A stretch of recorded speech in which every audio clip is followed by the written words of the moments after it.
MSTV meeting tabir bising bu ahan ba maktada nomatheng kunje soina taram okjari marki pau miyam da pizari suspension of operation su agreement dagi Manipur lengak na withdraw tawkhrabasu maikai ahumgi agreement oibana agreement asi ngasi su hingli haina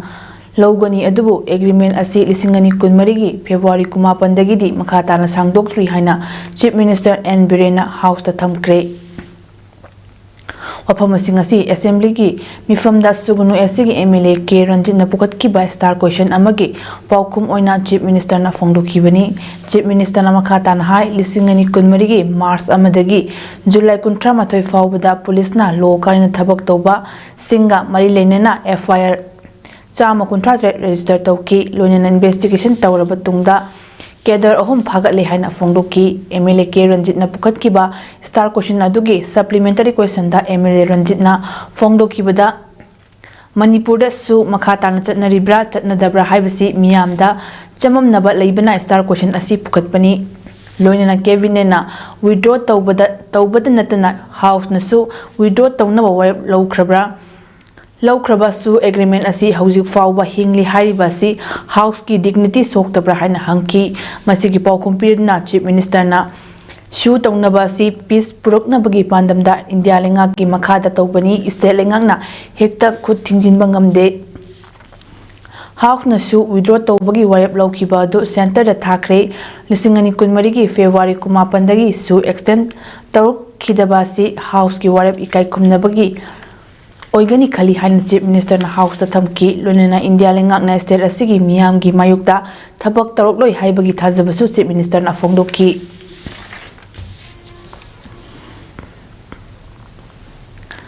Political dialogue natna Manipur gi su asigi waroshin purakba ngamloi haina All India Trade Union Congress AITUC Manipur gi President Dr. Moyangtim Narana Fongdokre wapamasinga si Union asina senduna Manipur Press Club ki Loktak Hall da pangthokiba State Level Trade Union Convention ki tharamaduga mai lenena Dr. M Narana Fongdokhibani tharamaduda Manipur Human Rights Commission ki Acting Chairman Khaidem Mani AITUC ki President Dr. Moyangtim Nara General Secretary Laisum Shotin Kumar Amadi Nupi Marup ki Patron Member S Sorojunina Mathangsitna Chief Case President Amadi Guest of Honor Oina Saruk Yaki Tharamaduga Mailena AITUC ki President Dr. Moyangthem Narana Hai Manipur da Thokliba Lan Sigi Waroshin Ama Purake Hairabadi Political dialogue natana atopa lambi ama leite lengak paibada yauriba Political party khudingmaki mioisingna thamoi sengna honnaba mathau tai loinana lanasna maram oiduna mioi kaya relief camp singda changjafam loduna wana khangliba amadi micham yam kaya asi ana yaroktuna awawa phibam amada leiriba si matau karamna tangdu leitaba lamdam ama ohennaba honnagadagi haibasi ekoi punna khannaninaba ama mathau tarakpasina ngasigi khananina bagi thorom asi sinbani amadi chahi kayadagi Manipur gi miyam gi lifeline oriba national highway anida atat akham leitna athingba kaya pirakliba si koknaba highway protection force ki provision asi Manipur da apply tobifam thoi adubu hojik fawba lenga asina tobidana leiri loinana tongan ba sinfamda thabak suriba worker singda matik chaba makhoi gi khusuman daba asina hingbada warak pakaya lakliba si semthukna chap manaba thak amada hingminabagi pandamda convention asi sinbani haina su fongdoki trade union gi leiba sangsthana sin phammi bang asi convention ji sunudagi tolo khare hegat pio suman yamandre haiba bakna teba social change ma purakna bagi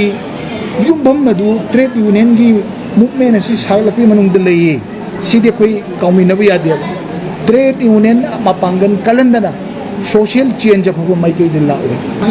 citizen ko na trade union असि मपांगन कलम थोइना हाइबगी message अम पीनिंगदना नसिगी convention असि all India trade union Congress ना Manipur state committee न सिंजब lamdam asida pokpadagi siba phawbada pangthokliba thauramsingda honglakliba amadi masina kunai de piriba chaitingsingi matangda khannaninabagi mifam ama lakliba August 10 da pangthokadori hairiba mifam asida leibak miyam pumnamakna saryadna honglakliba sing asi semdoknaba warep lomunasi haina organizing committee numit nini khannaninaba mifamgi convener longjamsa sanathoi piwana phongdorakli wafam asi Manipur Press Club ki Thangjing Hall da pangthokiba paugi mifam amada longjam sanathoi pibana phongdokibani longjamsa sanathoi pibana makhatana phongdokibada lakliba August 10 da Palace Compound da leiba city convention da pangthokadoriba miyamgi khannainaba mifam asida Manipur gi mafam kudingmakda leiriba miyosing loinena CSO amadi Lining Laison gi lusingbasing club organization khudingmakna saruk yabiu hai mifam asida pokpadagi siba phawbada pangthokliba chatnabida honglibasing asi semdoknaba khannagani samna hairabada luhongbada sel yamna changhalakpa photo kapada sel yamna changnarakliba asina jingbasing asi matau karamna semdoksigi haibadu leibak miyam punna khanaminasi leiriba tharomsing asida sel yam changdana karamna pangthokani haibadusu khanagani haiba mifam asi wakhal manaba lup kyana punsilaga sinmani loinana pangthokliba tharomsing asida lamdam asiga chanadaba kaya yausilakliba asisu semdoknaba honsi semilon nasuk waringai marak asida sigumba tauba si maram jade mifam asida miyam gyoiba wakhalon taraba matungda warep lominasi leiba asiki loinana tungi mirol amadi Semilongi khanbiduna mifam asida miyam punna saruk yaminasi haina su phongdoki luhongba yam chawna torpa masidai sian ka haina sangali basi matau kodona sangaloi dage matau kodona sangan derbi maramda pak sanna lebang miyam baloi daga ka haina bijang khandalakpa adi luhongba da camera ka haina kapsalakpa adi mangani sakobada bagi sakobagi film makamdura kapada natana makamada chalaga film namjalakpa adigi sen thaba utha lurakaba sei sakbagi mongdusu kayak pasi pudama se leba meyam galoina raga akoi madu ama atim tintok tinjin madu tawda yate tamatawbi National Manipuri Progressive Front ki Bor Khola Masa Committee ma semkre Bor Khola gi Kamarbon Nongpok Mandopta Kabita Sharmana mifamapu oiduna pangthokpa tharamamada National Manipuri Progressive Front ki Bor Khola Masa asi semkibani Kamarbon Rising Youth Committee amadi Purandarpur Mitei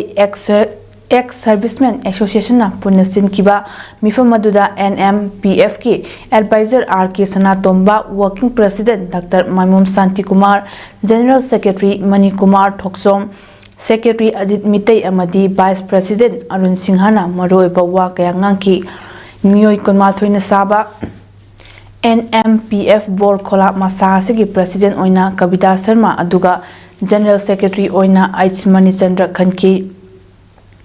Tharamda S Brajakumar amadi Jijen Singhana maroi baw thodang lawki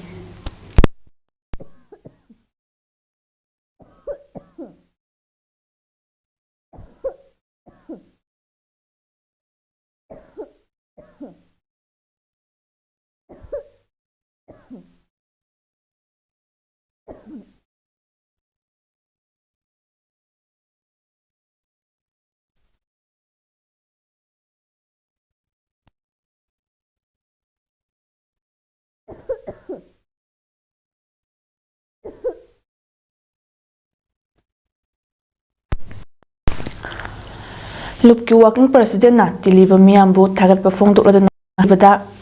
sotharaba mitei kangnup asigi socio political amadi economic upliftment gi damakta changshiliba khongjang asida miyamna saugat pibasi yamna laibak phabani nongna khallabi branch ki president Kabita Sharma National Manipuri Progressive Front na Manipur kangbugi damak Changshin ba khongjang da miyam saugat piu haiki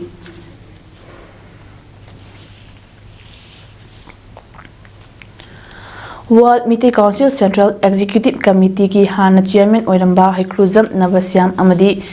Secretary General Yambem Arun Kumar Mitei asi World Meeting Council dagi tanthokkiba miyosingni makoina WMC gi ming sizinaduna thabak tawriba si tawdanaba amadi media house singnasu WMC gi ming sizinaduna miyamda pau sandokliba si tawbidanaba haijabala laikre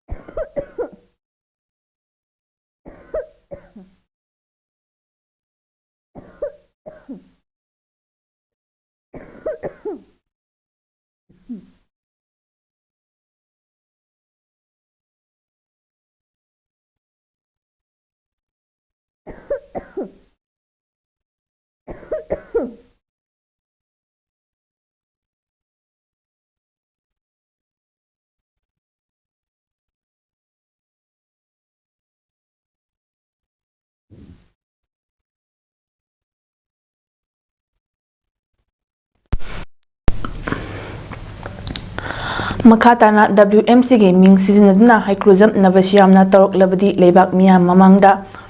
amuk hana khongdaraktanaba thabak torokani haina World Meeting Council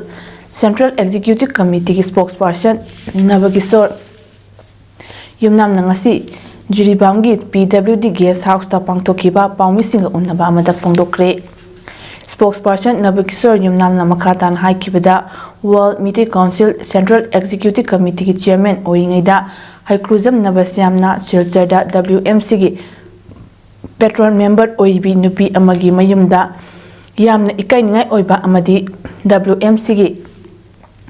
ijat chokpa thabak kya toramba adu gyan tarakani khanduna WMC na ngasi fawba sum yengna lakpani adubo WMC gi ming sizinaduna thabak kaya torokpasina maram oiraga so cause notice thaduna Masada kangalbasu reply halakri maramaduna hauzik legal process thaba haure karigumba WMC gi ming sizinaduna tabak makhatana taroklabadi asida hena akanba amadi miya mangda khongda danaba thabak lokotkani haina phongluki ngasigi pawi mifam aduda sanasam lalmani president WMC Jiribam District Committee Mutum Gunadon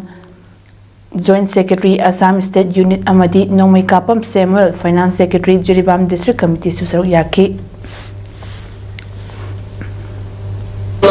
Kahini mamongda mahaki aduba lamchadatu ekoi meeting kunai da mudu panlagadi mudu yamna kaini ngai oigini haina mudu okabani adubu masai gasigi media press conference ke through da ekoi warn tawjari karigu mahakna hoji phawa World Meeting Council ki mingsinaraga asum mahaki activities tathabat taragadi ekoi mate expose tawgani amasu mahak samas mamangda akong lepagi adu phawa ma ngamdagi patigam lei asiya era kini